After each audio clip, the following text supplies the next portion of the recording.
श्रुतिस्मृतिपुराणानामालयं करुणालयं नमामि भगवत्पाद शंकरं लोकशंकरं शंकरं शंकराचार्यं केशवं बादरायणं सूत्रभाष्यकृतौ वन्दे भगवन्तौ पुनः पुनः। नारायण समारंभां व्यासशंकरमध्यमां अस्मदाचार्यपर्यन्तां वन्दे गुरुपरम्परां। गुरवे सकलोकानां भिषजे भवरोगिणां निधये सर्वविद्यानां दक्षिणामूर्तये नमः। अम्भोधरश्यामलकुन्तलायै अतिप्रवासाम्रजटाधराय गिरीश्वरायै निबिलेश्वराय नमः शिवायै च नमः शिवाय। मालां गुणीं जडमरुं शूलं शङ्खं सुदर्शनं दधानं भक्तवरदं दत्तात्रेयं नमाम्यहम्। ॐ हंस हंसाय विद्महे परमहंसाय धीमहि तन्नो हंसः प्रचोदयात्।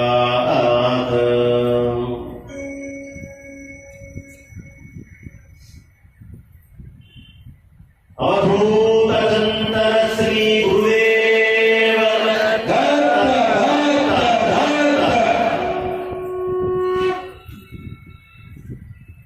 చాలా విశేషమైనటువంటి రోజు. ఈ మొత్తం బ్రహ్మాండం మొత్తానికి ఏదో నాకు లేదు మా సాంబయ్య శాస్త్రి గారికో మా శ్రీకాంత్ గారికో ఈ క్షేత్రంలో కట్టడంలో పాల్గొన్నటువంటి కార్యవర్గ సభ్యులకో భక్తులకో మనకో కాదు, మొత్తము అనేక కోటి అనంత కోటి బ్రహ్మాండాలన్నిటికీ కూడా మహత్తరమైనటువంటి రోజు ఇవాటి రోజు.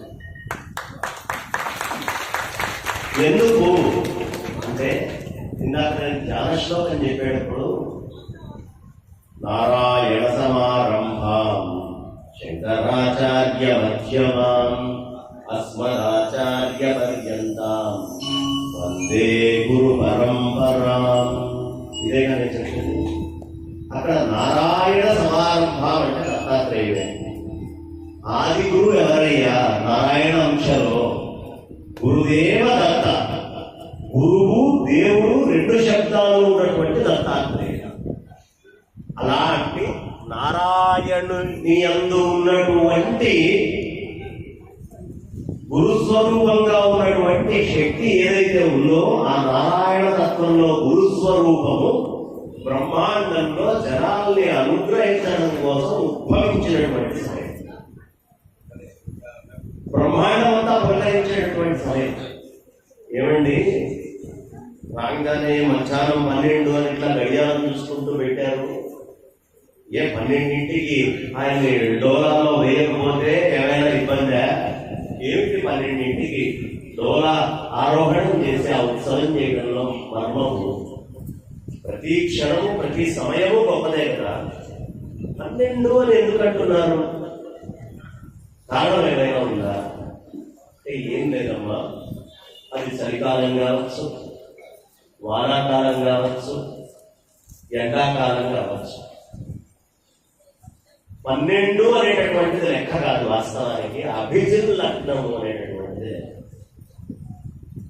మనం ఒక పుల్లని తీసుకొని వెళ్ళి భూమిలో ఇట్లా కూర్చి పెడితే ఏ సమయంలో దాని నీడ అటు ఇటు పడకుండా పూర్ణముగా పుల్లగా ఉంటుందో, అంటే సూర్యనారాయణ మూర్తి సక్రమంగా నడినెత్తి మీద ఉంటారో ఛాయ లేకుండా, దానిని అభిజిల్లగ్నము అంటారు. ఎందుకు? దత్తాత్రేయుడు ఎక్కడ ఉంటే అక్కడ నీడ, ఛాయ, మాయ ఇట్లాంటివి ఉండే అవకాశం లేదు. ఆయన పుట్టాడు అంటే మాయ లేనటువంటి సందర్భం లేదు. అందుకని అభిజిల్లగ్నము, ఆ పుల్ల ఇలా నాటితే ఎప్పుడు నీడ కిందకి వెళ్ళదో, ఏ కాలంలో అయినా, ఏ ఋతువులో అయినా, ఎప్పుడైనా అలా వెళ్లకుండా ఉండేటటువంటి సమయం. కారణము దక్షిణామూర్తి స్వరూపము, దత్తస్వరూపము, అభేదము, రెండింటికి భేదం ఏం లేదు. అందుకనే ఆయన యందు పరమేశ్వరుడు ఉంటాడు. దమనం ఉందా లేదా? ఎందుకుంది? దక్షిణామూర్తి రూపాన్ని అక్కడ చూపిస్తాడు. సృష్టికారకుడైనటువంటి పరమేశ్వరుడి యొక్క ఆ అద్భుతమైన బ్రహ్మ యొక్క రూపం ఉందా లేదా? కమండలం పట్టుకున్నాక. సుదర్శనం ఉందా లేదా స్వామి దగ్గర? అది స్వామిని చూపించు. అంటే ఈ ప్రపంచమంతా నాద, బిందు, కళలు, ఈ మూడింటితోటి కూడింది. స్వామివారి చేతిలో కమండలం ఉంది. ఆ కమండలంలో జలం ఉంది. బ్రహ్మాండంలో ఉండేటటువంటి జలాలన్నీ స్వామి యొక్క ఆ కమండలంలోనే ఉంటాయి. ఈ ప్రపంచంలో జీవము అనే దానికి కారణం ఏంటమ్మా? చెట్టుకి నీళ్లు పోయకపోతే ఉంటుందా? ఈ శరీరానికి నీళ్లు పోయకపోతే ఉంటుందా? ఏ ప్రాణికైనా నీళ్లు లేకుండా ఉండగలిగే అవకాశం ఉందా? ఎక్కడా లేదా. 70% నీళ్లు ఉన్నాయి. అంటే జీవము అంతా కూడా నీళ్లలో ఉంది. ఈ జీవం మొత్తం నేనే ఒడిసి పట్టానయ్యా. ఈ ప్రపంచంలో కనిపించేటటువంటి ఈ జీవరాశి అంతా కూడా నా హస్తగతమై నా ఆధీనంలో ఉంది అని దత్తాత్రేయ స్వామి వారి చేతిలో ఉన్న కమండలం చెప్తారు. ఆయన ఒక కమండలంలో మొత్తం పట్టుకోగలడు. మానవ మాతృమైనటువంటి మనం అర్చించేటప్పుడు ఆయన ఏకమాత్రంగా చూపించింది మనం 1000గా చూపించాలి. సహస్రము అంటే అనంతము అనే అర్థం వస్తుంది. సహస్ర కలశానికి ఏమిటి అర్చన? 1000 కలశాలు అంటే అనంతమైనటువంటి జీవరాశిని అనుగ్రహించేవాడిని తండ్రి నువ్వే, నువ్వు తప్ప ఇంకొకటి కాదు, ఇంకొకటి ఉండే అవకాశం లేదు అని అక్కడ సహస్ర కలశాలను పెట్టి గురుమూర్తి ముందు మనం ఆ 1000 కలశాలని పూజ చేసుకోవడము. బ్రహ్మాండంలో ఉండే జీవాన్ని, ఈ పిండాండంలో ఉండే జీవుణ్ణి ఉద్ధరించమని స్వామిని ప్రార్థించారు. అందుకని ఆ జీవ లక్షణానికి మొత్తానికి గుర్తు. ఎవరు ఇక్కడ కలశములో చేసుకుంటారో వాళ్ళు వాళ్ళ జీవాల్ని, ఆ జీవంలో ఉండే వాళ్ళ పితృదేవతల్ని, పూర్వీకుల్ని, వాళ్ళ ఇష్టుల్ని, మిత్రుల్ని అందరినీ కూడా తరింపజేసిన వాళ్ళు. ఎందుకు అంటే మరణించిన తర్వాత జీవుడు మళ్ళీ వాడి ప్రయాణం వాడు చేస్తున్నాడు. వాడి సంస్కారానికి యోగ్యంగా వాడు నరకమా, స్వర్గమా, ఏదైనా సరే క్షీణే పుణ్యే మధ్యలోకం విశంతి. పుణ్యం అయితే మధ్యలోకం నుంచి మళ్ళీ వాడు భూమి మీదకి వచ్చేస్తాడు, ఆకాశం నుంచి. అలాగే పాపం అనేది కూడా అక్కడ కార్యక్రమం చేశాక నశించాక భూమి మీదకి వస్తాడు. ఎలా వస్తున్నాడు భూమి మీదకి అంటే పరమాత్మ యొక్క అనుగ్రహంతో చంద్రుడి దగ్గరికి వెళ్ళి ఆ చంద్రుడి యొక్క కిరణాలలో నుంచి నీళ్లలో వస్తుంది. అందరం జీవులందరం యొక్క ప్రయాణం కూడా అక్కడి నుంచి జీవం వస్తుంది. అందుకనే మీకు అంతకంటే ముందుండేటువంటి ఆకాశానికి, వాయువుకి, అగ్నికి రుచి ఉండదు. రుచి ఎక్కడొచ్చింది? నీళ్లలో రుచి వస్తుంది. మంట మీద నాలుక పెట్టండి, రుచి వస్తుందా? లేదు. వాయువుకి నాలుగు ఇట్లా పెట్టండి, రుచి ఎక్కడి నుంచైనా వస్తుందా? అవకాశం లేదు. ఆకాశంలో పడి తిరుగుతుందా? రుచి లేదు. రుచి ఎక్కడ వచ్చిందయ్యా? నీళ్ల దగ్గర మాత్రమే రుచి వచ్చింది. రుచికి కారణం ఏమిటి? నీళ్లు. సర్వవ్యాపకమైన ఆత్మవస్తువుగా ఉన్నటువంటి నువ్వు జీవుడివి అనే భ్రాంతి కలిగినప్పుడు రుచుల కోసం పరితపిస్తూ ఉంటావు. ఆ రుచులు పరమాత్మ యొక్క రుచి కావాలి తప్ప మిగతా అయినటువంటి వృధా రుచి కాకూడదు అని నేను ఎలా అయినా సరే రుచులకి మూలమైన ఆత్మతత్వాన్ని పట్టుకోవాలి అని కలశాలు. ఈ రుచి బ్రహ్మాండం అంతా కోరుకుంటుందమ్మా. బ్రహ్మాండంలో ఉండే జీవరాశి ఉండే ప్రతి దాన్ని చెలించేటటువంటి దాన్ని, స్థిరమైనటువంటి దాన్ని, చరాచరమైనటువంటి అన్నిటినీ అనుగ్రహించడం కోసం దత్త భగవానుడు అనంతమైనటువంటి కాలం ఏమిటమ్మా, ఇట్లా కళ్ళు మూసుకొని చూసుకోండి. ఒక్కొక్కళ్ళు నా వయసు ఎంత అని 20, 30, 40, 50, 60, 70, 80 కనిపిస్తుందా లేదా కంటుకుంటారు. కళ్ళు మూసుకుంటే అంత ఒక క్షణం, జరిగిపోయిందంతా ఒక క్షణం. జరిగేది ఏదో పెద్దది అని బతుకుతున్నాం మనం అందరం, అంతేనా? ఎందుకు జీవిస్తున్నాం? ఏదో భవిష్యత్తు గొప్పది అని. ఆఖరి శ్వాస, చివరి శ్వాస వదిలిపెట్టేటప్పుడు ఈ శరీరం కూడా, ఈ అనుభవించినటువంటిది కూడా క్షణంతోటే సమానం. ఆ క్షణం గుర్తులేక ఈ క్షణాన్ని వృధా చేస్తుంది. ఖచ్చితంగా ప్రతివాడు ఎవడైనా పుట్టాడు అంటే పంప రాదు. ఏమిటి? 2 గిఫ్ట్ ఇస్తాడు భగవంతుడు. మామూలుగా షాపుల్లో అయినా 1+1 ఫ్రీ, ఒకదాన్ని కొంటే ఇంకోటి ఫ్రీ అంటాడు. కానీ భగవంతుడు సుఖ దుఃఖాలతో పాటు మృత్యువు అనేటటువంటిది కూడా ఉపాధి చేశాడు శరీరాన్ని. ఇచ్చాడని కదా. కానీ మృత్యువు దేనికి వస్తుంది? శరీరానికే వస్తుంది. లోపల ఉన్న జీవుడికి రాదు. జీవుడికి ఎప్పుడూ మృత్యువు లేదు, వాడు ఆత్మస్వరూపుడు. మృత్యువు లేనటువంటి జీవుడు మళ్ళీ నీళ్లని ఆశ్రయించి చంద్రలోకం నుంచి మేఘాల్లోకి వచ్చి మళ్ళీ వర్షించి భూమిలో నుంచి బయటకు వస్తుంది. ఇంతకు ముందు నేను పోయినసారి వచ్చినప్పుడు చెప్పాను కాబట్టి మరి అప్పుడు ఎంతమంది ఉన్నారో ఎంతమంది లేరో నాకు తెలియదు. పంచభూతాలతోటి పరమాత్మ నుంచి ఎలా పంచభూతాలని ఆధీనం చేసుకుంటూ ఓషధుల్లో నుంచి పుట్టాడు అనే విషయం నేను చెప్పాను. కాబట్టి ఇప్పుడు క్లుప్తంగా చర్పిత చర్పడం ఒకటే విషయం చెప్తూ వెళ్ళినట్టుగా ఉంటుంది. కాబట్టి క్లుప్తముగా ఈ జీవి దేన్నయ్యా ఆశ్రయించే, నీళ్లను ఆశ్రయించి మళ్ళీ పుడతాడు. భగవంతుడి దగ్గర కలశాలు పెట్టినటువంటి నీళ్లతోటి ఎవడు రుణపడి ఉంటాడో వాడు భగవత్తత్వముతోటి, భగవత్ అనుగ్రహంతో జన్మలేస్తాడు. అందుకని ఈ కలశాభిషేకాలు మనం చేసుకున్నాం. విశేషమైనటువంటి కలశాభిషేకం చేయడానికి కారణం అది.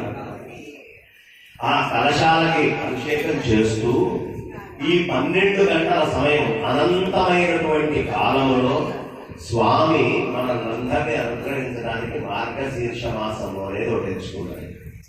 ఈ మార్గశీర్ష మాసములో కూడా చంద్రకళలు పూర్ణంగా, అంటే జీవులందరినీ నేను అనుగ్రహించాలి అంటే 15 చంద్రకళలు ఉంటాయి పౌర్ణమి దాకా. పాఠ్యం నుంచి పౌర్ణమికి ఎన్ని రోజులమ్మా? 15 రోజులు.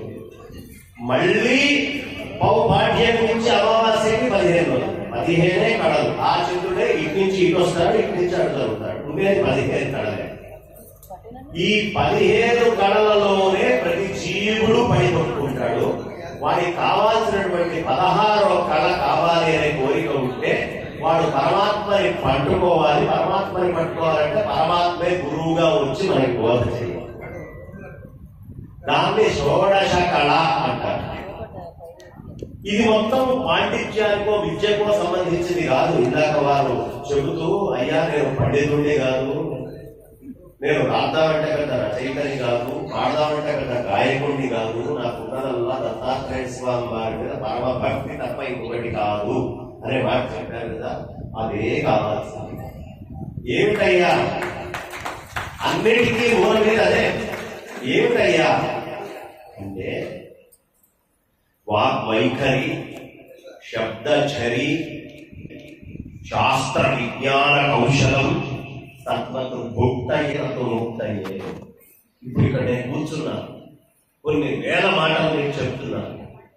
కానీ ఈ మాటలన్నీ కూడా నేను అనే అహంకారాన్ని లోపల ఉంచుకొని కనుక మాట్లాడితే నాకు అవసరానికి అది అన్నం పెడతాయేమో, ఎదుటి వాళ్ళని నేను మభ్యపెట్టడానికి అది పనికొస్తుందేమో. వైఖరి అంతా కూడా ఏముందమ్మా, ఇప్పుడు 2 నిమిషాల్లో నా మాటలతో మిమ్మల్ని చేసేదేదో పని చేయించేయచ్చు. మాటగా శక్తి వైఖరి, కానీ దాంతో పరమాత్మని పొందలేదు. శబ్దఝరి ఆగకుండా మాట్లాడుతూ పోతూ ఉన్నా కూడా పరమాత్మని పొందలేదు. శాస్త్ర విజ్ఞాన కౌశలం వినిపించాడు. బ్రహ్మము ఇది పరమాత్మ అంతటా వ్యాప్తి చెంది ఉంది. రకరకాలుగా ఎన్ని చెప్పినా చెప్పినా చెప్పినటువంటి వాడికి కూడా ముక్తి వస్తుందని నమ్మకం లేదు. తత్వత్ భుక్తయే అంటే భోజనానికి ఉపయోగపడే కళలే. కానీ ఎప్పుడు మన మనస్సు లోపల నిర్మలత్వం అనేది వచ్చి మలము అనేది పోయి ఆ దత్తుడు తప్ప ఇంకొక వస్తువు లేదు, ఆ అనంతమైనటువంటి గురుమూర్తి తప్ప ఇంకొక వస్తువు ఉండే అవకాశం లేదు అని పరిపూర్ణమైనటువంటి శరణాగతితో స్వామి పద పద్మాలని మనం ఆశ్రయిస్తాము. అప్పుడు ధరిస్తుంది. ఆ స్థితి రావాలి అంటే నేను అనేటటువంటి అహం చావాలి. ఆ అహం ఉన్నంత దాకా మనం పరమాత్మను పొందరు. ఆ అహమే మనకు అడ్డొచ్చేది. ఎప్పుడు నేను ఏమిటి నువ్వు ఈ మలమూత్రాలు వేసుకొని శరీరంతో తిరిగే డ్రైనేజీ లాంటి నువ్వు ఏ విధంగా గొప్పవాడివయ్యా? నీలో ఉన్న జీవుని చూసి గొప్పవాడిగా, నీలో ఉన్న నెత్తుల వల్ల గొప్పవాడిగా, నీలో ఉన్న ఎముకల వల్ల గొప్పవాడిగా, నీలో ఉన్న వెంట్రుకల వల్ల గొప్పవాడిగా, గోడ వల్ల గొప్పవాడిగా, చర్మం వల్ల గొప్పవాడిగా, లేకపోతే నీ లోపల ఉన్న పేరుల వల్ల గొప్పవాడిగా. భగవంతుడు ఇట్లా అన్ని పెట్టి పైన చర్మం కప్పాడు కాబట్టి నా అంతటి వాడు లేడు. చర్మం కప్పాడు కాబట్టి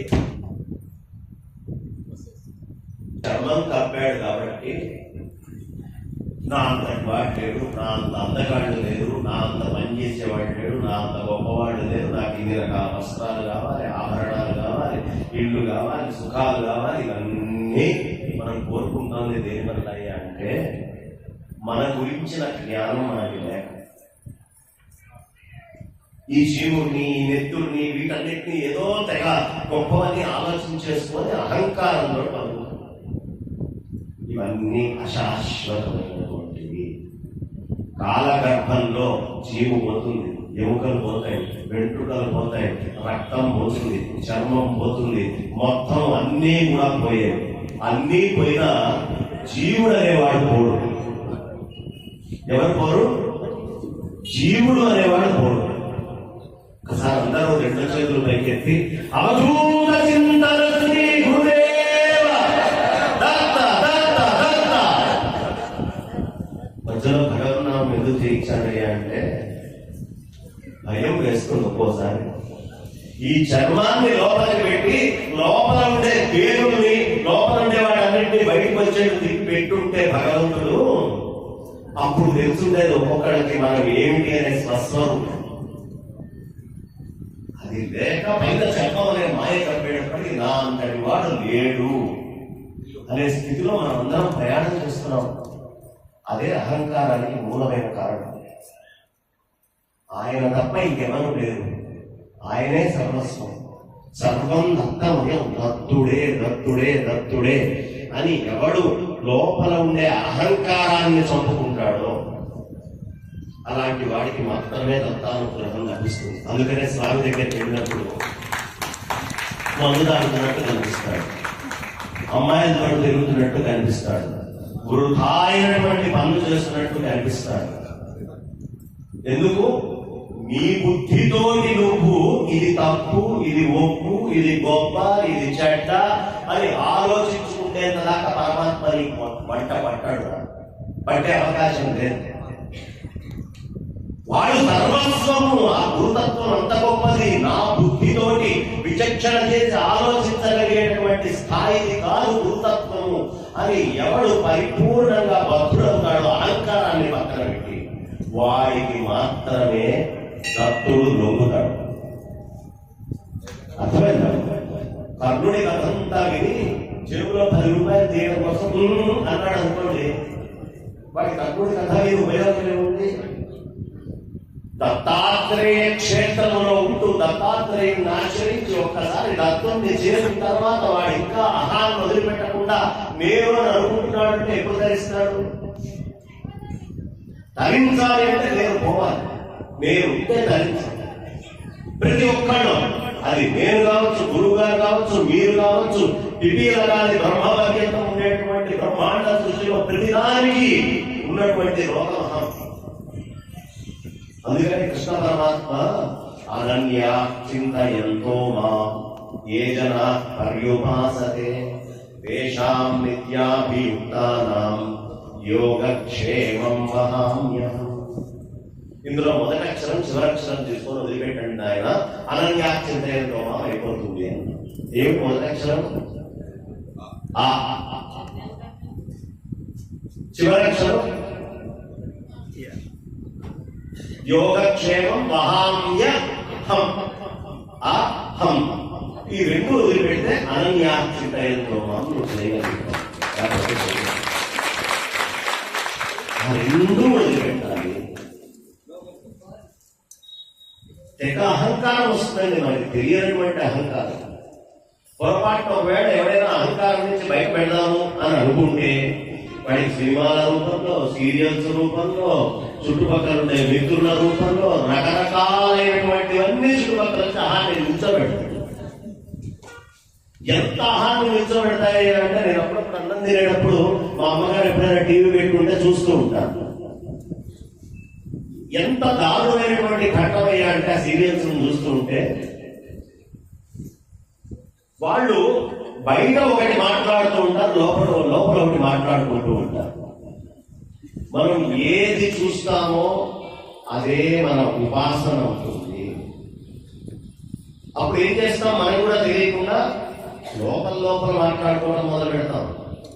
ఎప్పుడైతే నీలో నువ్వు మాట్లాడుకోవడం అనేది మాయ గురించి, ఎదుటి వాళ్ళ గురించి అయి పెరుగుతూ పోతుందో పిచ్చి పరాకాష్ఠకు చేరుతుంది. ఖచ్చితంగా పరాకాష్ఠకు చేరుతున్నావు.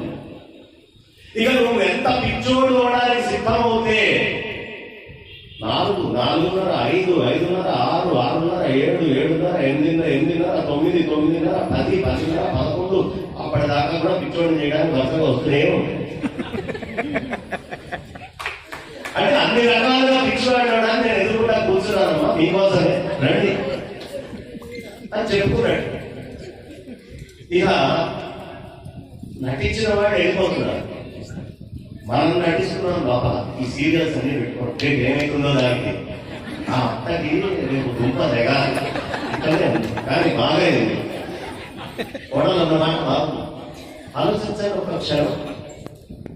ఇప్పుడు చెప్తే నవ్వచ్చు కదా, మనల్ని చూసి కూడా దత్తుడు ఇలాగే నవ్వుకుంటాడు. ఓరి పిచ్చివాళ్ళలారా, మహత్తరమైనటువంటి మనస్సుని నిర్మలంగా ఉంచుకోవడానికి ఇచ్చి పరమాత్మతోటి సమానమైనటువంటి స్థితిని నేను నీకు కలిగిస్తే డబ్బులు తీసుకొని వాడు నటిస్తున్నాడు. వాళ్ళకి ఏ ఇబ్బంది లేదు, హాయిగా వాడి డబ్బులు వాడికి వస్తున్నాయి. ఆ సీరియల్లో ఉన్న ఏ కష్టంతో వాడికి సంబంధం లేదు. ఉందా ఎవరికైనా సీరియల్లో ఉన్న కష్టంతో ఎవరికైనా సంబంధం ఉందా? ఒక్క నటుడికైనా ఉంటే నాకు చెప్పండి, సాష్టాంగం చేస్తా వాళ్ళకి లేదు. కథ రాసిన వాడు వాడి డబ్బులు తీసుకుంటున్నాడు, రాస్తున్నాడు, వాడికి ఏ కష్టం లేదు, వాడు చాలా ఆనందంగా ఉన్నాడు. ఉన్నాడా లేదా? కథ రాసిన వాడికి కష్టం లేదు. ఇక టీవీలో టెలికాస్ట్ చేసేవాడి వాడి డబ్బులు వాడికి వస్తున్నాయి, వాడి అడ్వర్టైజ్మెంట్లు వాడికి వస్తున్నాయి. ఈ అడ్వర్టైజ్మెంట్ ఇచ్చేవాడికి వాడి వస్తువులు వాడికి అమ్ముడు పోతున్నాయి, వాడి డబ్బులు వాడికి వస్తున్నాయి, వాడు సుఖంగా ఉన్నాడు. ఎప్పటికైనా నరకం. నెల కరెంటు బిల్లు కట్టి మహత్తరమైన కాళ్ళతో గొప్ప వస్తువులు చూడాల్సింది పోయి ఈ టీవీ పెట్టుకొని ఇక వాళ్ళ సమస్యలన్నీ మన సమస్యలు అనుకొని రేపేమైతుంది రేపేమీ కాదు, మీ జీవితంలో రోజు తగ్గుతుంది. అంతకంటే ఏమీ కాదు, రేపేమవుతుంది, మీ జీవితంలో రోజు తగ్గుతుంది. నిజమేనా? దత్త జయంతి చేసుకోవాలి. మన పుట్టినరోజులకు విపరీతంగా ఖర్చు పెడుతూ ఉంటాం. పెడతామా చాలా ఖర్చు పెడతాం. పిల్లల పుట్టినరోజులని ఆవని ఇవన్నీ తిరిగి చాలా ఖర్చు పెడుతూ ఉంటాం. కానీ చాలా మందికి తెలియని విషయం ఏమిటయ్యా అంటే దాన్ని పుట్టినరోజు అన్నారు. మనం చేసుకునే దాన్ని ఓ సంవత్సరం తగ్గి చావు రోజు. సంవత్సరం తగ్గిపోయింది ఆ జీవితంలో అంటే వచ్చే సంవత్సరం వస్తే ఇంకో సంవత్సరం జరిగింది. కనీసం ఆ ఉత్సవం చేసుకునేటప్పుడైనా భగవంతుని తలుచుకుంటే ఇది పొయ్యే లోపలికి నేను పరమాత్మని పొందాలి అనేటువంటి ఆలోచన వస్తుంది. ఒక్కొక్క సంవత్సరం మృత్యువుకి దగ్గరికి వెళ్ళిపోతున్నాం. సూర్యనారాయణ మూర్తి ఇవాళ ఉదయించి ఇవాళ అస్తమించి రేపు ఉదయించాడు అంటే సూర్యుడు ఆయుష్యుడు ఆరోగ్యం అన్ని ఇస్తాడని కదా, మృత్యువుని కూడా ఆయనే ఇస్తాడు. ఓ రోజు గడిచిందంటే అయిపోయింది. అయిపోయింది, ఏమీ లేదు మనం అనుకుంటున్నాం. ఇప్పుడు ఇంత గొప్పదైనటువంటి మానవ శరీరాన్ని ఎలాంటి విషయాల కోసం వాడుకుంటున్నాం? ఒకసారి ఆలోచించండి. మీ అమ్మమ్మలకి ఎంత ప్రేమ ఉండేది, మీ నాయనమ్మలకి ఎంత ప్రేమ ఉండేది. ఎందుకు? వాళ్ళ మనస్సులు కల్మషం కాదు, నిజమైనటువంటి ప్రేమతత్వంతో వాళ్ళు జీవించేవాడు. మనము ఖచ్చితంగా ఆలోచించండి. మీ మనవడితో మాట్లాడే విషయమైనా, భర్తతో మాట్లాడే విషయమైనా, అన్నదమ్ములతో మాట్లాడే విషయమైనా, భగవత్ విషయమైనా, ఎదుటివాడి ముందు మాట్లాడేటప్పుడైనా లోపల కల్మషం ఉంచుకోలే ప్రతి విషయంలో ఏదో ఒక ఆశ పెట్టుకొని మాట్లాడుతున్నాం. గుర్తు తెచ్చుకోండి. మీరు కావాలంటే ఎవరి ముందు నిల్చోనైనా నేను ఏమీ ఆశించకుండా ఈ మనిషిని ప్రేమిస్తున్నానా, వాళ్ళ దగ్గర మెప్పు పొందాలను, వాళ్ళ దగ్గర గొప్ప పొందాలను, వాళ్ళు నన్ను ఇంతటి వాళ్ళు అనుకోవాలను, ఎక్కడ చూసినా ఏదో ఒక కోరిక లోపం. అది లేకుండా నిష్కల్మషమైన ప్రేమ ఎవరికైనా ఉందా? మానవ మాత్రమే ఉండే కష్టం. ఆ నిష్కల్మషమైనటువంటి ప్రేమ పరమాత్మకు ఉంది కాబట్టి మనందరినీ ఉద్ధరించాలని దత్తుడిగా ఈ మార్గశీర్ష మాసంలో ఆయన ఉద్భవించాడు. గట్టి కొట్టండి. ఇప్పుడు జనం ఎక్కడైతే తెలుసా? మన దక్షిణాది వాళ్ళకి ఉత్తరాది వాళ్ళకి తేడా ఏంటో తెలుసామా? మనం స్థానంలాగా ఇట్లా బిగుసుకొని కూర్చుంటాం. అవునా? ఎంత అహంకారం అంటే కరడు కట్టుకొని కూర్చొని ఉంటున్నాం లోపల. మీరు ఉత్తరాదికి వెళ్ళండి, వాళ్ళు నృత్యం చేస్తారు, కోలాటాలు ఎగురుతారు. పండగ అంటే, జన్మదిన ఉత్సవాలంటే వాళ్ళు ఎగురుతారు. మనం ఎందుకు ఎగరట్లేదు? నేను అనేది మనకి ఎక్కువ ఉంది. నేను అనేది మనకి ఎక్కువ ఉంది. వాస్తవానికి ఉయ్యాలు పెట్టరా అంటే ప్రతివాడు వస్తాడు, ఇట్లా ఉంటుంటాడు. దత్తుడు అక్కడ పుట్టాడు అనేది సూచకంగా మీకు చూపించి అక్కడ వేశారు. అసలు దత్తుడు ఎక్కడ పుట్టాలి? ఎక్కడ పుట్టాలి? మన హృదయంలో పుట్టాలి. మరి ఇప్పుడు ఆయన ఉయ్యాలు ఊపాలి అంటే ఆ ఉయ్యాల ఊపితే ఆయన ఊపుతాడా? ఉప్పు ఊగాలి, శరీరం రోమాంచకం కావాలి, కంఠం గగ్గనం కావాలి, అప్పుడు నృత్యం చేయాలి ఆయన కోసం, అప్పుడు చేయాలి ఆయన కోసం. అప్పుడు గుడి లోపల పెట్టినట్టు స్టైల్గా బిగుసుకొని ఎవరు మాత్రం వాళ్ళు వచ్చి ఇట్లా ఊపి అటు చూసి ఇటు చూసి అరే రాకంటే వాడు ఎక్కువ ఊపుతున్నాడు. అక్కడ కాదు ఊపాల్సింది, ఇక్కడ ఇక్కడ పెట్టుకొని తన్మయత్వంతో వాడిని భక్తుడు అంటారు. భక్తుడు ఎవరయ్యా? హృదయంలో పరమాత్మను చూసేవాడు. అంతేనా? హృదయంలో పరమాత్మని ఉద్భవింపజేసుకున్నవాడు భక్తుడు అవుతాడు. సీరియల్స్ ఉద్భవింపజేసుకుంటే లౌకిక విషయ అనురాగుడు అవుతాడు. వాడి పతనానికి వాడు దారి తీసుకుంటాడు, వాడు కోతులు తీసుకుంటాడు. ఆ సినిమా కావచ్చు, సీరియల్ కావచ్చు, ఎదుటివాడితో కావచ్చు, వృధా అయినటువంటి ప్రేరా పనులు ఏవేవి మనం చేస్తామో ఏవి అంటాం. ముందు మనస్సుని నిష్కల్మషంగా ఉంచుకోవాలి. ఇది చాలా ప్రధాన అవసరం. నేను అనేటటువంటి అహంకారాన్ని తీసేయగలుగుతాను. అది ఎట్టి పరిస్థితుల్లో మన లోపలికి ప్రవేశించలేకుండా చూసుకోవాలి. అది వస్తుంది. దాని గొప్పతనం ఏమిటయ్యా అంటే అది చాలా బలమైంది. ఇప్పుడు ఇందులో చాలా మంది ఉన్నారు. మా శ్రీకాంత్ గారు నన్ను బంగారయ్య శర్మ అంటున్నారు. నాకు ఈ పేరుకి అంత సంబంధం ఉందామా? శ్రీకాంత్కి ఆయనకి అంత సంబంధం ఉందా? శ్రీకాంత్కి ఆ ఉపాధికి అంత సంబంధం ఉందా? సాంబయ్య గారు వారికి శరీరానికి అంత సంబంధం ఉందా? కడుపులో ఉన్నప్పుడు ఆయన సాంబయ్య కాదే. పుట్టిన తర్వాత 11వ రోజు పెద్దవాళ్ళ పూజలో ఏదో ఒక ఆలోచన వచ్చి సాంబయ్య అని ఒక మాట అన్నారు. ఆ పేరు పెట్టినప్పుడు చెవులో చెప్పారు, నామకరణం చేసినప్పుడు. అప్పటికే ఆయన సాంబయ్య కాదు. అదే పేరుతోటి ఆగకుండా బంగారయ్య బంగారయ్య బంగారయ్య అని పిలుచుకుంటూ వెళ్తే ఆ తర్వాత ఎవరైనా నా పేరు పెట్టి పిలిస్తే నేను వెనక్కి తిరిగి చూస్తాను. ఎందుకంటే అది నేను అనే భ్రాంతి ఈ పిలిచి పిలిచి పిలిచి పిలిచి పిలిచి వచ్చింది. అట్లాగే దాన్ని తపస్సు అంటారు. ఇప్పుడు నేను అది కాదు అనే విషయం నాకు అర్థం కావాలి అంటే, నేను అది కాదు అనే విషయం నాకు తెలియాలి కదా. ఎప్పుడు తెలుస్తుంది? అంతకంటే గొప్పదైన తపస్సు నేను చేస్తే. ఇప్పుడు లౌకికమైన విషయాల్లో మనం అందరం తపస్సు చేస్తున్నాం కాబట్టి మనం అదే అవుతున్నాం. అది కాకపోయినా అది అయిపోతున్నాం.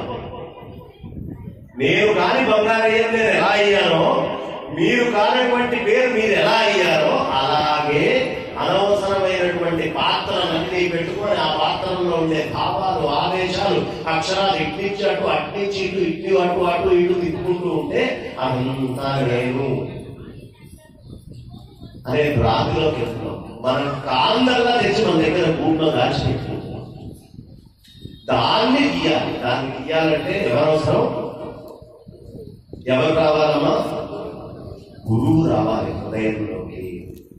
గురువు వస్తే ఏమవుతుంది? ఇప్పుడు మనం అందరం తలకాయ అయితే తెచ్చుకుంటున్నాం. ఎలా? ఓ కూర నమ్ముకుంటే ఓ బుట్టని తీసుకుంది ఆమె. ఆ బుట్టని తీసుకొని ఆమె ఎత్తి మీద పెట్టుకుంది. ఇక్కడి నుంచి అంత దూరం నడిచింది. ఏమంటుంది? కాసేపు అయ్యా కారం వైలేకపోతున్నాను, కొంచెం తీపి కింద పెట్టాయ్యా, తీసాను పెట్టాను. మళ్ళీ కాస్త ఓపిక తెచ్చుకొని నెత్తిన పెట్టుకోని తీసుకెళ్తాం. పండ్లు అమ్ముకోవడం, డబ్బులు రావడం అనేది ఆనందమే. ఆ డబ్బులు రావడం అనే కోరిక కోసం ఆమె ఏం చేసింది? ఆమె నెత్తి మీద ఆమె బరువు పెట్టుకుంది. ఆమె శ్రమగా ఉంది దించండి అంటుంది. మనం కూడా తాత్కాలికమైనటువంటి ఒక ఆనందం కోసం ప్రపంచంలో ఉండే బరువులన్నింటినీ తీసుకొచ్చి హృదయంలో పెట్టుకున్నాం. అవి భరించలేక ఏడుస్తున్నాం, అవి భరించలేక కష్టపడుతున్నాం. చాలా శ్రమగా ఉందండి, ఈ విషయం నన్ను ఎంత బాధ పెడుతోందంటే అంటాడు ప్రతివాడు. అంటారా ఈ విషయం నా మనసుకి చాలా బాధగా ఉందండి. ఎవడు పెట్టుకోమన్నాడు ఆ విషయం? లోపల నువ్వు పెట్టుకో, నువ్వు బాధ తెలుసుకుంటున్నావు. మళ్ళీ గురువు దగ్గరికి వస్తావు, దేవుడి దగ్గరికి వస్తావు, తట్టుకోలేకపోతున్నాడు, నాకు ఏదైనా మార్గం చెప్పండి. నేను నీకు ముందే చెప్పాను, అనవసరమైన విషయాలన్నీ తెచ్చిపెట్టుకొని దాన్ని అంటుకుంటూ కూర్చుంటూ ఇది నా బాధ బాధ అని లేని దాన్ని నువ్వు కనిపించుకొని బాధ అని అనుకుంటున్నావు. ఇప్పుడు ఆలోచించి చెప్పండి అమ్మా, విషయం లేకపోతే బాధ ఉందా? విషయం ఉంటే బాధ ఉందా? విషయం లేకపోతే బాధ ఉందా? మంచి బెంజ్ కారు, బ్రహ్మాండమైన డూప్లెక్స్ హౌజులు, 100 ఎకరాల ఆస్తి, తోటలు, దాని లెక్కలు, నెలల డబ్బులు, ఖర్చులు, సుఖమా కష్టమా? కష్టమేనా? సుఖమా కష్టమా అమ్మా ఇవన్నీ? దీంట్లో నీకు ఆనందం ఉందా? లేకపోతే ఇవన్నీ ఉన్నా హాయిగా పడుతున్నావు, మనస్సు లేదు, బుద్ధి లేదు, ఇంద్రియాలు లేవు, నీ తోట లేదు, నీ ఇల్లు లేదు, నీ పొలం లేదు, ఈ ప్రపంచంలో ఇంకో వస్తువు ఏది లేదు, నువ్వు ఆడని దాంట్లో నువ్వే లేవు నీకు. అది ఎవడైనా లేపితే అందులో పడుకున్నా ఎందుకు లేపుతున్నారు అంటున్నావా లేదా? ఆనందం ఎప్పుడుంది? ఏమీ లేకుండా ఉన్నటువంటి స్థితిలో మనకి ఎక్కువ ఉంది.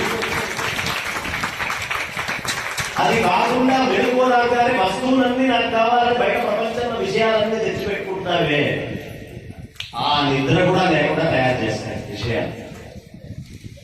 విషయాలు నిద్ర లేకుండా తయారు చేస్తాయి మనల్ని. కాబట్టి విషయాలని, అంటే విషయము అనేటువంటి విషయాలని ఎంత తక్కువగా లోపల తీసుకుంటే మనస్సు అంత ఆరోగ్యంగా ఉంటుంది. ఏకాదశి మహాత్మ్యం దత్త ప్రభు యొక్క చరిత్రలో చాలా గొప్పగా వస్తుంది, విశేషంగా చెప్తారు. ధర్ముడికి చెప్పేటప్పుడు చెప్తారు ఆ విషయాలు. ధర్మబోధి కథలో మనకు వస్తుంది. ఈ ఏకాదశి రోజు ఏమీ తినకుండా ఉండడం అనే వ్రతం ఎలా పెట్టుకుంటామో ఖచ్చితంగా ఒకసారి ఆరంభం చేద్దాం. ఇవాళ ఒక్కరోజు నేను ఇంట్లో విషయాలని పని చేస్తాను, అంటుకోకుండా ఉండే ప్రయత్నం చేస్తాను. ఒక్కసారి ప్రయత్నం చేయండి. నా కొడుకు, వాడి దుఃఖము, వాడి సుఖము, వాడి ఆనందంతో ఈ రోజు నాకు సంబంధం లేదు, వాడికి అన్నం ఉంటాను, పెడతాను, తింటాడు. నా భార్య, ఈ రోజు ఆమె నుంచి వచ్చేటువంటి సుఖంతో దుఃఖంతో దేనితో నాకు సంబంధం లేదు, నేను ప్రశాంతంగా ఉంటాను అని ఒక్కరోజు మనస్సుకి ఆ మలాలు బయట నుంచి వచ్చేవేది అంటుకోకుండా ఉండేట్టుగా ఉండే ప్రయత్నం మనం చేయగలమా? ఒక్కరోజు పోయి సంవత్సరంలో ఒక్కరోజు చేయగలరా? సంవత్సరంలో ఒక్కరోజు చేయగలరా? పేరుకైనా ఒకసారి ప్రయత్నం చేద్దాం. చెప్పేద్దాం ముందే, నాన్న ఇవాళ రోజు మీ కష్టాలతో దేనితో నాకు సంబంధం లేదు. హాయిగా అన్నం వండుతాను, పెడతాను, మీకు ఏం కావాలో ఆ పనులన్నీ చేస్తాను. భార్యకి భర్తకి కావాల్సిన సామాన్లన్నీ తెచ్చి పెడతాను. మీకు ఏం కావాలో అవన్నీ చేస్తాను. ఈ ఒక్కరోజు మాత్రం ఈ సంసారంలోనే నేను ఉంటాను. కానీ ఈ సంసారంలో ఉండే ఏ కష్టముతోటి నేను సంబంధం లేకుండా ఉంటాను. ఆ రోజు దత్తుండే పెట్టుకొని ఉంటాను హృదయంలో. ఇంకే నాకు వేరే వద్దు, మీ పనులన్నీ చేస్తాను, కానీ దత్తుడిని ఒక్కడే పెట్టుకొని ఉంటాను నేను అని ఉండే ప్రయత్నం. ఇప్పుడు నేను చెప్పాక చెయ్యాలనే కోరిక ఎవరికైనా ఉందా? కోరిక చెయ్యకన్నా చెయ్యాలనే కోరిక వచ్చిందా ఎవరికైనా? సగం సగం కోరికలు వచ్చాయి, ఒకటి సగమే చేయలేస్తాను.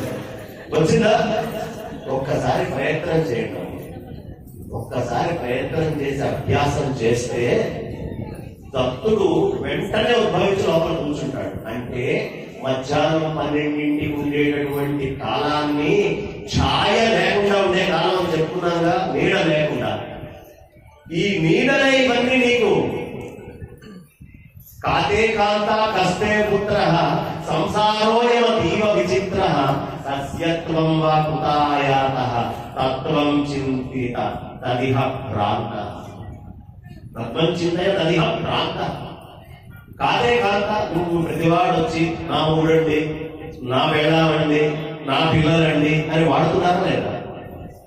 నా మొగుడు, నా పెళ్ళాం, నా పిల్లలు అని మీరు ఒకరికొకరు మాట్లాడుకుంటున్నారు. కానీ నేనెవరు అని ఎప్పుడైనా చెప్పుకున్నారా? నా అన్నారు, నా చెయ్యి అన్నారు అనుకోండి.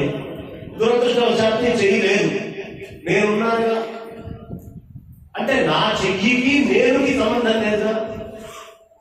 నా భార్యకి, నా భర్తకి, నా పిల్లలకి నేనుకి సంబంధం లేదమ్మా. రుణానుబంధ రూపేణ పశుపత్ని సుతాలయ రుణక్షయే క్షయం యాంతి కాతత్ర పరివేదం. అంటే సంసారం వదిలిపెట్టి పోమని కాదు నేను చెప్తోంది, అందులో ఉంటూ నేను అడ్డుకోకున్నాను. ఎలా ఉండాలయ్యా? నదిలో పడవ ఉండాలి, నీళ్లలో పడవ ఉండాలి, నష్టం లేదు. పడవలో నీళ్లు ఉంటే మునిగిపోయి.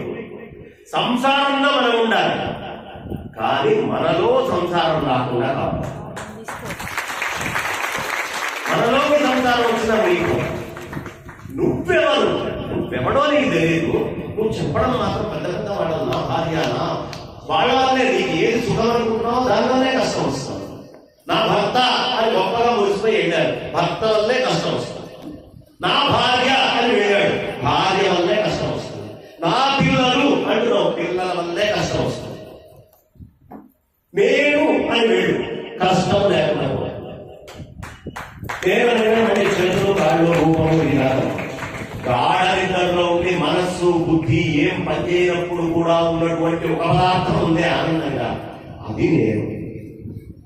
అంటే ఎప్పుడూ ఆనందంగా ఉండాల్సినటువంటి నేను లంపటాలన్నింటినీ కలిగించుకొని కష్టపడుతున్నాను. వీటి నుంచి బయటపడాలంటే ఏం కావాలి అంటే ఛాయలేవి లేకుండా ఉండేట్టుగా గురు దత్తాత్రేయుణ్ణి హృదయంలో జన్మించేట్టుగా ప్రతి వాళ్ళు తయారు చేసుకోండి.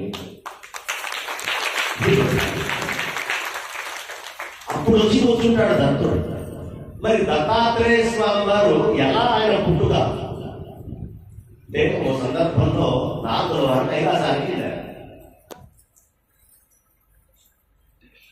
శివుడి దర్శనంగా, పార్వతీ అమ్మవారి దర్శనం, లక్ష్మీ అమ్మవారి దర్శనం, విష్ణుమూర్తి దర్శనం కాదు, బ్రహ్మ దర్శనం కాదు, సరస్వతి దర్శనం లేదు.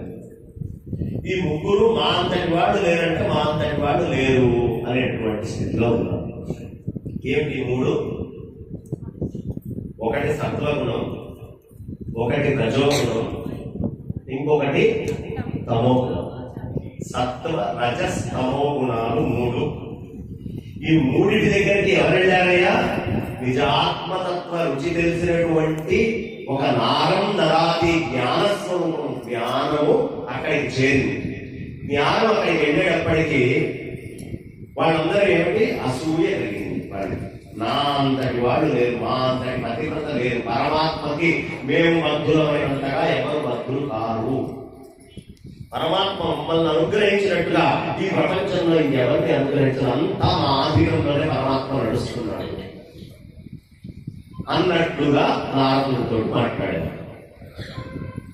వెంటనే నారదుడు అన్నాడు, అదేమిటమ్మా అట్లా మాట్లాడుతున్నారు, మీ ముగ్గురిలో అసూయ అనేది చూశాడు. నా అంటాడు లేదు అనేటప్పటికి ఏమైపోయింది, అయిపోయింది కదా.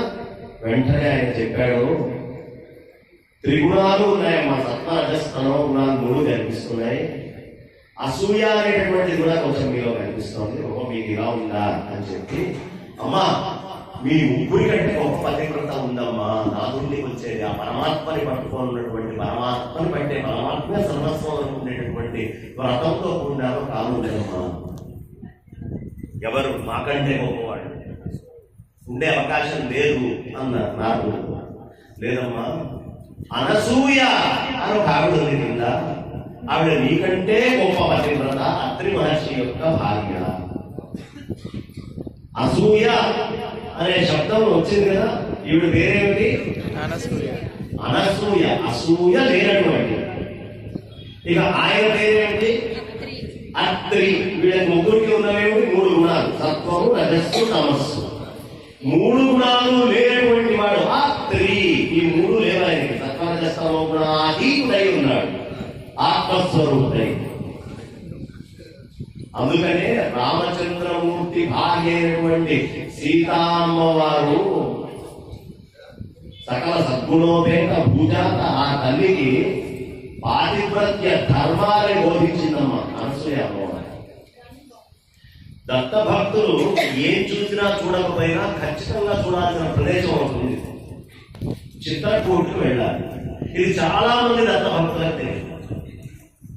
అందరూ మాహురి అంటారు, గిరినార్ అంటారు, లేదండి గాంగాపూర్ అంటారు, లేదు పూర్వపురం అండి అంటారు, లేదు ఎత్తిపోతల అంటారు, లేదు నర్సోబావాడి అండి అంటారు. కానీ చిత్రకూటుకి వెళ్ళాలి దత్త భక్తుడు అనే విషయం ఎంతమందికి తెలుసు? చాలా మంది దత్త భక్తులకు తెలియదు.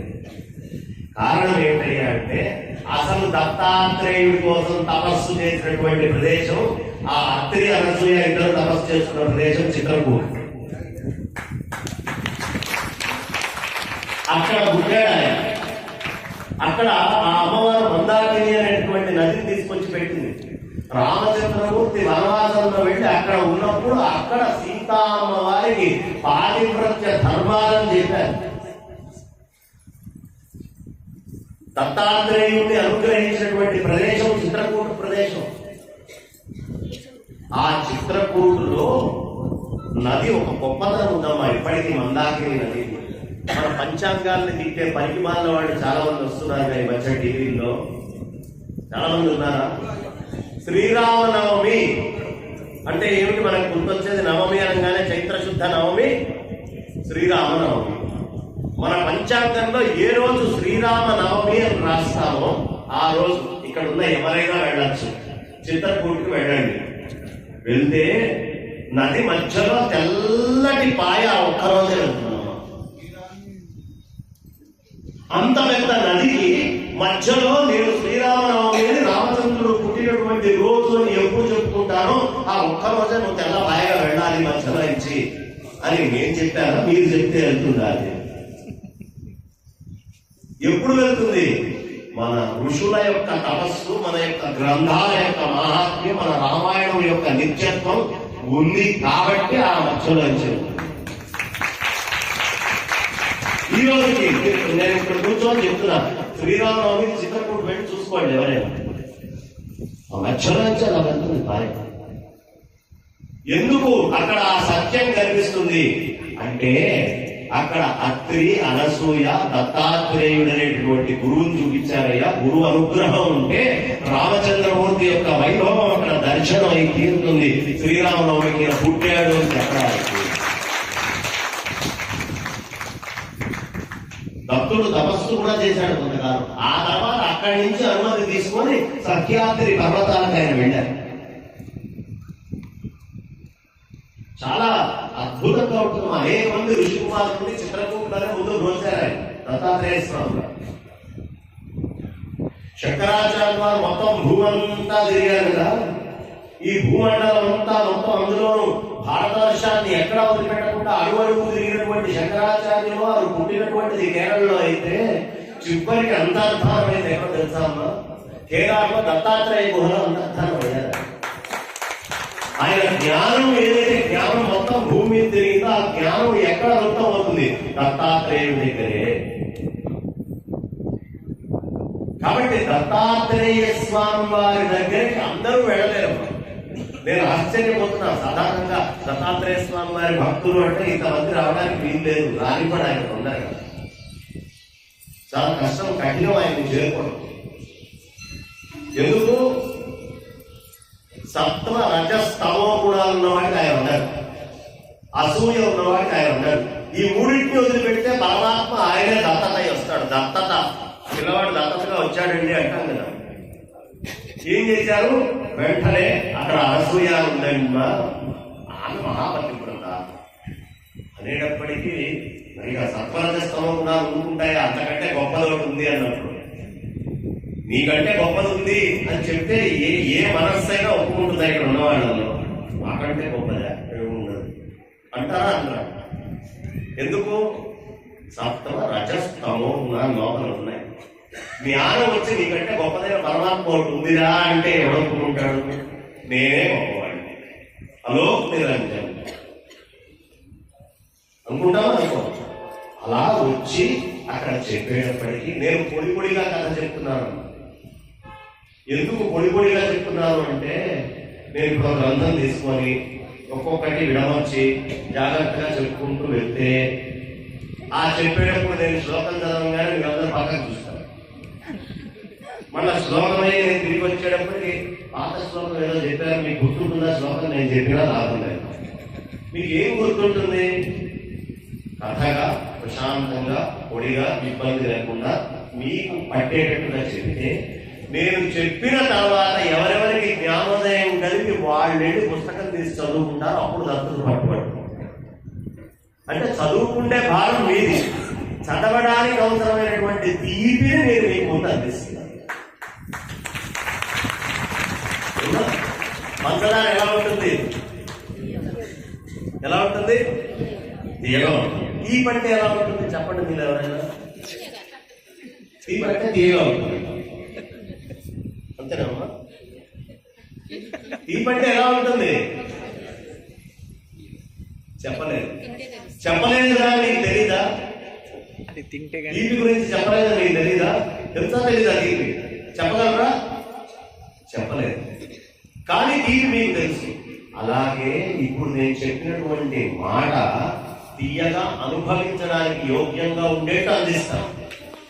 దీన్ని మళ్ళీ మీరు వెళ్ళి పుస్తకం తీసుకొని 1-4 సార్లు మీరు కనుక చక్కగా ఈ తీపితోటి ఒకసారి మైసూరు పాకు, ఈ తీపితోటి ఒకసారి కజ్జికాయలు, ఈ తీపితోటి ఓసారి బాదుషా, ఈ తీపితోటి ఒకసారి లడ్డు, అంటే ఒకటేటువంటి ఆత్మతత్వాన్ని అనేక రూపాలుగా అనేక విధాలుగా, ఒకసారి నేను ఇచ్చినటువంటి దాన్ని శ్రీపాద శ్రీవల్లభ చరిత్రగా, ఓసారి నృసింహ సరస్వతి స్వామి వారి చరిత్రగా, ఓసారి డెబ్బే స్వామి వారి చరిత్రగా, ఓసారి దత్తాత్రేయుడి చరిత్రగా, ఇదే తీపి అన్నిట్లో ఉన్నది ఒకటే మాధుర్యం. కానీ అందరికీ ఒకటే తీపి అంటే బయట అవ్వదు. కాబట్టి ఎవరి తీపి వాడికి ఉండాలని రకరకాలైనటువంటి మన తీపులు భరించలేక నీ తీపులు ఇచ్చాడు. కాబట్టి వెళ్ళి ఇప్పుడు నేను చెప్తున్నటువంటి విషయం మూలతత్వం చెప్తున్నాను. ఈ మాధుర్యాన్ని మీరు మళ్ళీ గ్రంథం తీసి ఆస్వాదించండి, చదవండి, మీకు మీరు కష్టపడండి, అప్పుడు ఉద్ధరింపబడతారు. చదవలేదు, నాకు వచ్చిన నష్టం ఏం లేదు. నేను చెప్పింది నా కోసం నేను చెప్పుకుంటున్నాను, మీకోసం కాదు. నేను ఉపన్యాసం చెప్పేటప్పుడు అడగను, ఏమంటే జనం ఎంతమంది వస్తారు, జనం ఏమైనా ఉంటారా? ఎందుకు జనం ఉంటే జనానికి చెప్తారు, అంటే జనార్దనుడికి చెప్పుకుంటారా?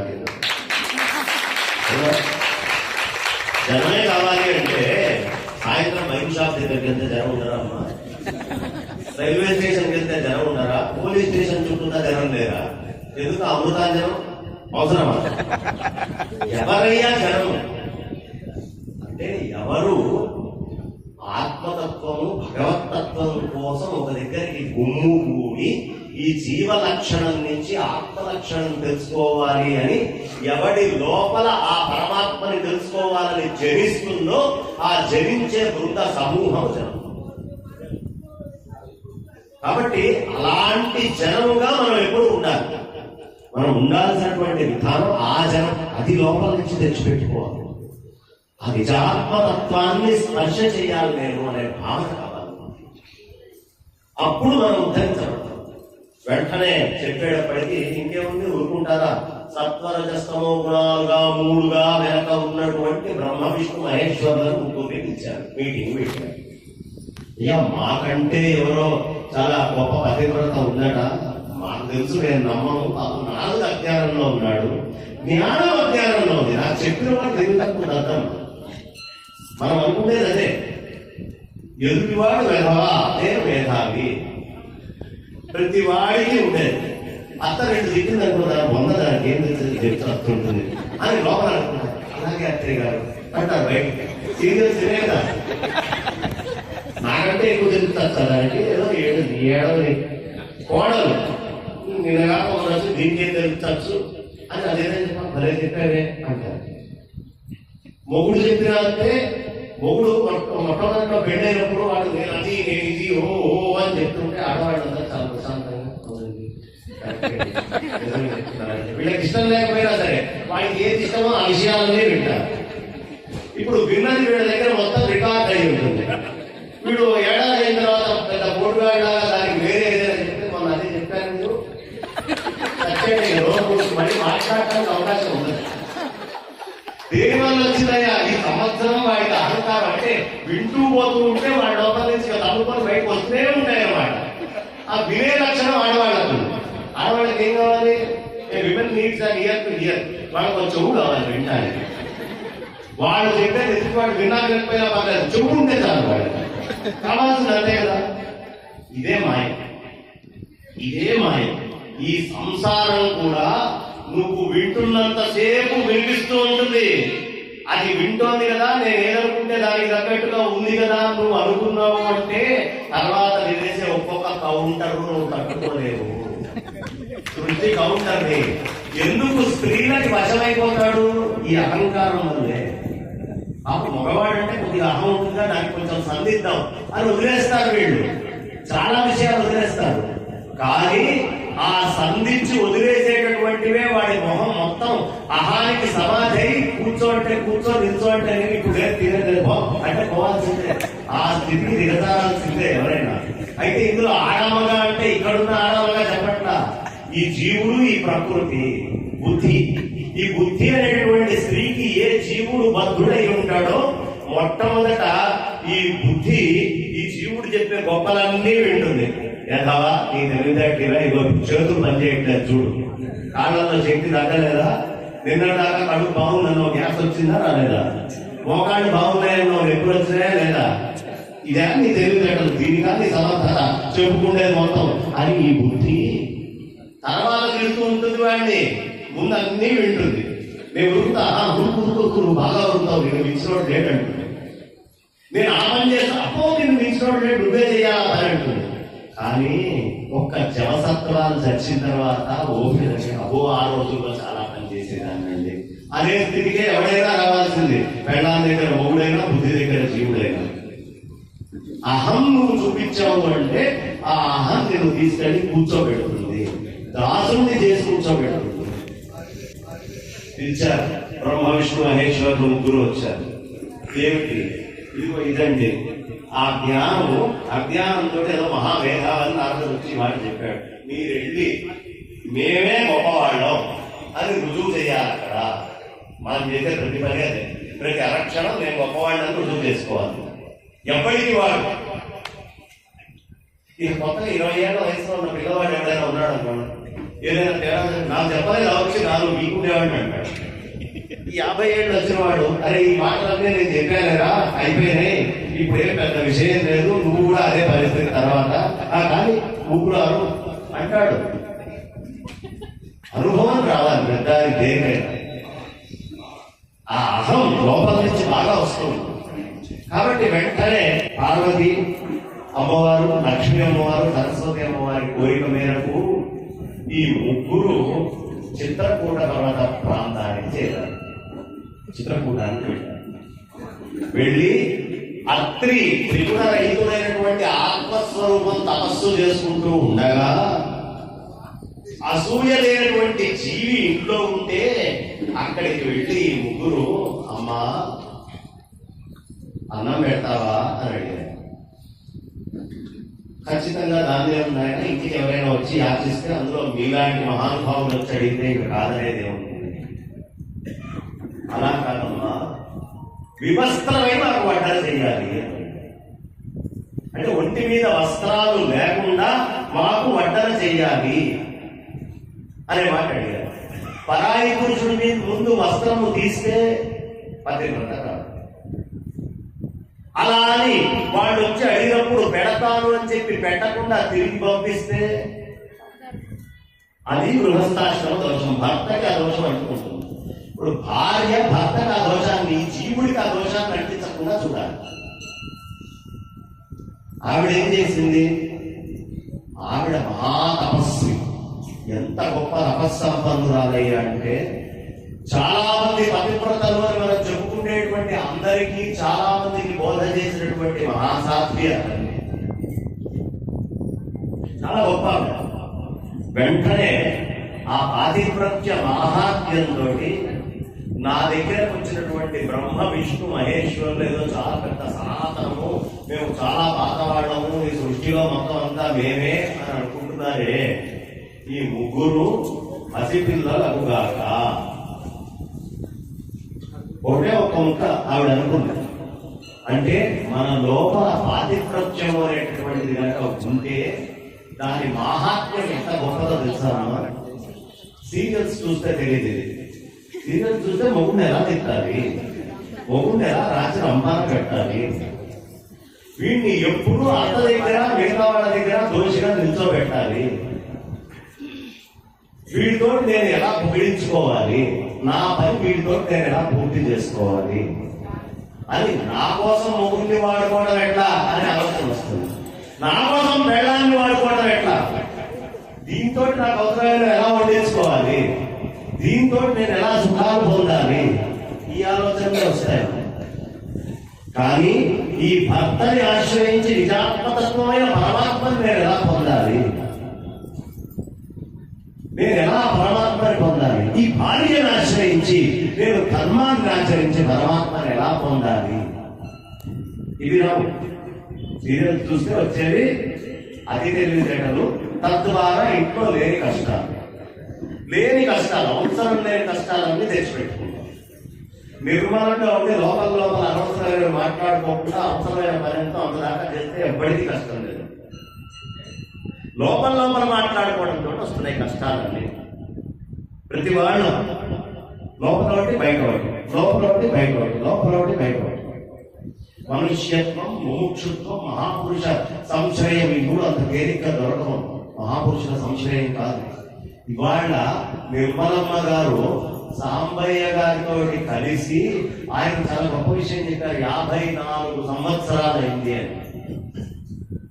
54 సంవత్సరాలు అంటే సంఖ్య ఎంత తెలుసామా? 5-4 అంటే పూర్ణ సంఖ్య. ఇప్పుడు ఆయన ఉపాసనకి పూర్ణత్వం వచ్చింది. దత్తుడు వచ్చి అక్కడ కూర్చున్నాడు. ఆ మంత్రం వచ్చి హృదయంలో ప్రతిష్ఠాయి కూర్చొని ఉంది. ఇది ప్రధానమైనటువంటిది. మరి ఎప్పటి నుంచి ఆయన చేస్తున్నారయ్యా? 32 నడినెత్తి మధ్యలో 5 అనేటటువంటి అంకె. ఈ 5 అనేటటువంటి అంకె చాలా ప్రధానమైనది. అంటే పరమేశ్వరుడు అన్ని వైపులా చూసేటటువంటి మొహాలు. సత్యోజాతం ప్రపద్యాం సత్యోజాతాయ వై వామదేవాయ నమో రుద్రాయ నమః కాలాయ నమః కలయనాయ నమః సర్వభూతవమనాయ నమో నమః ఈశాన సర్వ విద్యానాం ఈశ్వర సర్వభూతానాం బ్రహ్మా శివో మే సుసాశిషో అఘోరేభ్యో ఘోరేభ్యో ఘోరఘోరతరేభ్యః సర్వేభ్యః సర్వేభ్యో నమస్తే రూపేభ్యః. పంచముఖాలు పరమేశ్వరుడికి. అందుకనే పంచముఖమైనటువంటి పరమేశ్వర స్వరూపం కూడా ఇక్కడ వచ్చింది. అన్ని వైపులా దర్శించేది పరమేశ్వరుడు యొక్క రూపాలు. ఆ పరమేశ్వరుడు పంచమ సంఖ్యగా, ఆయన పుట్టినటువంటి దత్తాత్రేయుడి ఏక సంఖ్యగా, ఆయన జీవితం పూర్ణ సంఖ్యగా మారినటువంటి రోజు ఈ రోజు. ఈ మొత్తానికి కారణం ఏమిటి అంటే, ఒక్క భార్య సక్రమంగా ఉండి ప్రేరేపిస్తే, నా దృష్టిలో పిచ్చి బ్రాహ్మడే ఆయన.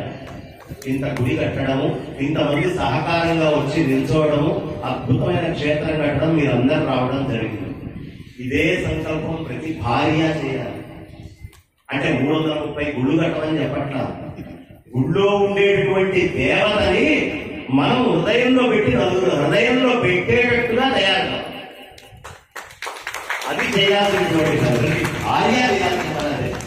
ప్రతి భర్త భార్య మాటని కరణేషు మంత్రి,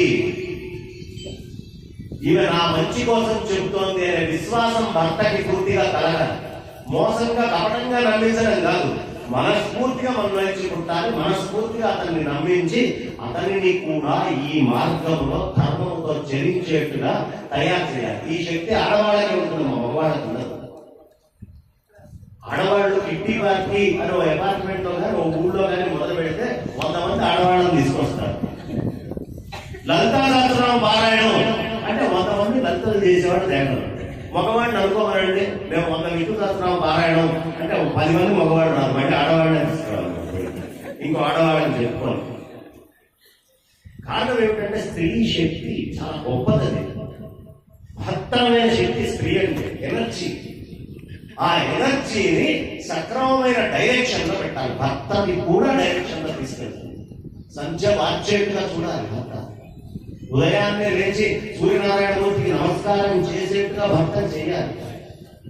నాకు ఎన్ని నగలు కొంటావు అనే దానికంటే కూడా నా ఇంటికి వచ్చిన అతిథుల్ని ఎంత గౌరవంగా చూస్తావు. మీ అత్తగారు మామగారు అయినా సరే, మీ తల్లిదండ్రులు అయినా సరే, ఈ ఇంట్లో అడుగు పెట్టే ఎవడైనా సరే, ఎంత గౌరవంగా నేను వాళ్ళని చూసేటటువంటి భాగ్యాన్ని నాకు ఇస్తాను. ఇది కోరుకోవాలి. నా ఇంటికి వచ్చిన వాడు సంతోషంగా, ఆనందంగా, తృప్తిగా వెళ్ళాలి, ధర్మబద్ధంగా. ఆ సంతోషము, ఆ తృప్తిని ఇచ్చేట్టుగా నాకు అనుగ్రహించు అని భర్తని ప్రార్థిస్తాను. భర్త తప్పటడుగులు వేస్తుంటే వాడిని ధర్మం వైపు తీసుకెళ్ళాలి, చుట్టూని చేయాలి. వాడిని ఎందుకు చెయ్యగలిగే తెలివితేటలు మీకున్నాయి. కొడుకునైనా చేయగలిగే తెలివితేటలు మీకే. మగవాడికి ఉండదమ్మా, అన్ని తెలివితేటలు ఉండవు. ఎంత తెలివిగల వాళ్ళమ్మా ఆడవాళ్ళు ఒకసారి చెప్పండి. ఏదైనా నగ మీరు కొనుక్కోవాలి, ఒక చీర కొనుక్కోవాలి. ఏం చేస్తాడు? ముందేంటి వాడి చెవులో చీర నగ కొనుక్కోవాలని చెప్తాడు. వాడు ఏమంటాడు? వెంటనే ఇప్పుడేంటి మమ్మీగా తెలుసుకుంది అంటాడు మొదటిసారి. మీకు తెలుసు ఆ విషయం? వాడు కాదంటాడు అనుకున్నాడు. మీరు దానికి ప్రిపేర్ అయ్యే మాట్లాడతారు. అంటే వీడికి వివాహం కాదా, వీడికి ఎట్లా తెలుసా అనుకోకండి. నా దగ్గర కొంచెం 100 మంది చెప్తూ ఉంటారు. పెళ్ళైన వాళ్ళకి ఒకడే ఊళ్ళో వెళ్ళామో పక్కన చెప్తుంటాడు. ఈ బ్రహ్మచారి పక్కన కూర్చుంటే ప్రతివాడి ఇంటి సమస్య మా దగ్గరికి వెళ్తాడు. ఇక రెండోసారి వాడు కొంచెం పనిలో, ముఖ్యమైన పనిలో ఉన్నప్పుడు చూసుకొని, ఏమండి చీర నగ అంటే ఇప్పుడు కాదని చెప్పాక మళ్ళీ ఎన్నిసార్లు ఒకటే విషయం 10 సార్లు అడుగుతాం. ఇప్పుడు ఇంకొంచెం బిజీ అడవుంటే ఎక్కడ ఉంటాడు. అప్పుడు మళ్ళీ కాదండి వస్తాను చీర ఏదో లేడు అంటాడు. వారికి ఆ విరక్తి వచ్చిన దాకా మీరు చేయగలరు. అది మీ గొప్పతనం. అంటే వస్తువుని ఎక్కడి నుంచి ఎప్పుడు సాధించాలో మీకు తెలుసు. ప్రపంచంలో ఏ విషయాన్నైనా సాధించాలో మీకు తెలుసు. ఈ సాధించేటటువంటిది ధర్మ మార్గం వైపు తీసుకెళ్ళి ఎలా సాధించాలి, ధర్మాన్ని ఎలా సాధించాలి. వాటి ఉదయాన్నే లేచి నమస్కారం పెట్టించేట ఎట్లా చేయాలి, గుడికి తీసుకెళ్ళేట ఎట్లా చేయాలి, ధర్మాన్ని ఎట్లా, అలా అని మిగతా అన్ని నేను వద్దనట్లా. మీరందరూ సన్యాసులు అయిపోయి ఇట్లానే ఉండాలి. సంసారమైనటువంటి సుఖాన్ని ధర్మము అనేటటువంటి సూత్రం వదిలిపెట్టకుండా పరిపూర్ణంగా ఆస్వాదించాలి. ధర్మం అనే సూత్రాన్ని ఇది ప్రధానం. వెంటనే వాళ్ళు అడిగేటప్పటికీ అనసూయ అమ్మవారు పిల్లలుగా ముగ్గురిని మార్చిందండి. ఆవిడ పాతివ్రత్యం. ఆ మార్చినటువంటి పిల్లల్ని చక్కగా ప్రశాంతంగా తాను పసిపిల్లలకు పెట్టినట్టు అన్నం పెట్టుకోండి. ఒక్కసారి పాతివ్రత్యంతో నీ లోపల ఆత్మశక్తితోటి నువ్వు గనక ఆ సత్వరజస్తమో గుణాలని పసిపిల్లల కింద మార్చేశావు అంటే దాన్ని ప్రచలితం చేసేటటువంటి శక్తులైనటువంటి సరస్వతి, లక్ష్మి, పార్వతి ఏంటి ఆ శక్తిని బయటికి తీసుకెళ్లేవి అవే శక్తులుగా. ఇక్కడ చూడండి, మీకు అర్థం కావాల్సింది ఏమిటంటే, నేను పరబ్రహ్మతత్వం తీసుకొని సత్వరజస్తమో గుణాలు అంటున్నా. ఈ మూడు కలిస్తే పరబ్రహ్మస్వరూపమే. సత్వరజస్తమో గుణాలు మూడు లేకుండా పోతే ఆత్మస్వరూపమే. దాన్ని విభజించినప్పుడు సత్వరజస్తమో గుణాలుగా బయటకు వస్తుంది. ఎలా అంటే, పూర్వము ఒక రూపాయి బిళ్ళకి 3 టంకనాళాలు ఇచ్చేవాడు. ఎన్నమ్మా? 3 టంకణాలు. టకా అంటే డబ్బు. ఇప్పటికీ బెంగాల్ వాళ్ళు టకా అనే పిలుస్తారు. 3 టంకణాలు ఇస్తే రూపాయి ఇస్తే 3 టంకణాలు. విడివిడిగా టంకణాలుగా ఉన్నప్పుడు ఇది విభజించి ఉన్నాయి. ఈ 3 కలిపితే ఒకటే అవుతుంది. సత్వరజస్తమో గుణాలు 3 పరమాత్మమయం ఎవడు చేస్తాడో వాడు ఆత్మస్వరూపుడు అవుతాడు. ఇది రహస్యం. ఇప్పుడు ఇక్కడ విభజించినటువంటి తత్వం గురించి మనం మాట్లాడుతున్నాం. ఇదంతా మనలో జరుగుతున్న కదా. దత్తుడు, చిత్రకూటం బయట కాదు, చిత్రకూటం మందే, పద్మావలే ఈ కథంతా జరుగుతుంది. అర్థమైందా? వెంటనే ఆవిడ పెడుతూ ఉంటే ఆ ముగ్గురికి ఏం చేయాలో అర్థం కాలేదు. వచ్చి ఆ తండ్రి పదపద్మాల మీద పడి, అమ్మా మా నాథుల్ని మాకు అనుగ్రహించు, అంగీకరించాము అంటే, అసూయ లేకపోతే పరమాత్ముడు దత్తం అవుతాడంటే ముగ్గురు కలిసి వచ్చేస్తారు బయటికి, లేకపోతే రాదు. కాబట్టి ఆ కోరిక కోరేటప్పటికీ 2 విధాలుగా ఉంటుంది. 3 రూపాలు ఆయనే దత్తుడిగా వచ్చాడని, శివాంశ దుర్వాసో మహర్షిగా, బ్రహ్మచంద్రుడిగా, ఈయన దత్తాత్రేయుడిగా ముగ్గురుగా ఉద్భవించారని 2 రకాలైనటువంటివి మనకు ఉన్నాయి. చంద్రుడు అంటే మనస్సు, అంతేనా? దుర్వాసో మహర్షి అంటే ఉపాసన చేసేటువంటి జీవుడు. పైన ఉన్న దత్తాత్రేయుడు త్రిగుణాతీతమైన పరమాత్మ. ఈ జీవుడు ఈ మనస్సుతో కూడి పరమాత్మ దత్తతగా ఆ ఇంట్లో వచ్చారు అనసూయ, అత్రి మహర్షులకి. ఈ వచ్చినటువంటి దత్తాత్రేయుడు ఒకసారి ఆయన ఉద్భవించాడు. ఒక చిన్న భజన ఏదైనా దత్తాత్రేయుడు ఎవరైనా చేయించగలిగితే ఒక చిన్న పెద్ద కీర్తన లాగా అనిపించండి అందరితోటి. దత్తుడు అక్కడ పుట్టాడు, మన హృదయంలో కూడా త్రిగుణాతీతమైనటువంటి ఈ కాసేపు నేను మాట్లాడేటువంటి మాటల్లో నిస్సంకోచంగా మీరు కలము కాగితము తీసి రాసుకోండి, నేను సంతకం పెడతాను. ఇప్పుడు మీ అందరి హృదయాల్లో కూడా దత్తుడు పుట్టి తీరాడు. ఎందుకు? మీలో ఉన్నవాడే వాడు, బయట ఉన్నవాడు కాదు. మీలో ఉన్నవాడే ఒక్క క్షణం మీకు కనిపించాడు. ఒక్క క్షణం దత్తుడు మీ హృదయాల్లోకి వచ్చి కూర్చున్నాడు. మన అనుమానం నేర్పింది.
అమ్మా ఇప్పుడు నేను ఇందాక మీరందరూ చేసేటప్పుడు ఒకసారి వీడియో అక్కడ తిప్పండి అని చెప్పాను, అందరినీ రికార్డు చేయండి అని.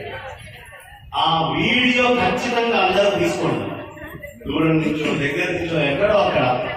భక్తుడు మీ లోపల వచ్చిన తర్వాత మీకు తెలియకుండా లేచినటువంటి మీ చేతుల యొక్క ధ్వని ఖచ్చితంగా మీరు చూసుకోవచ్చు. మీకు తెలుస్తుంది ఎలా వచ్చాడు ఆ చైతన్య స్వరూపంగా అనేది మీకు అర్థమైంది.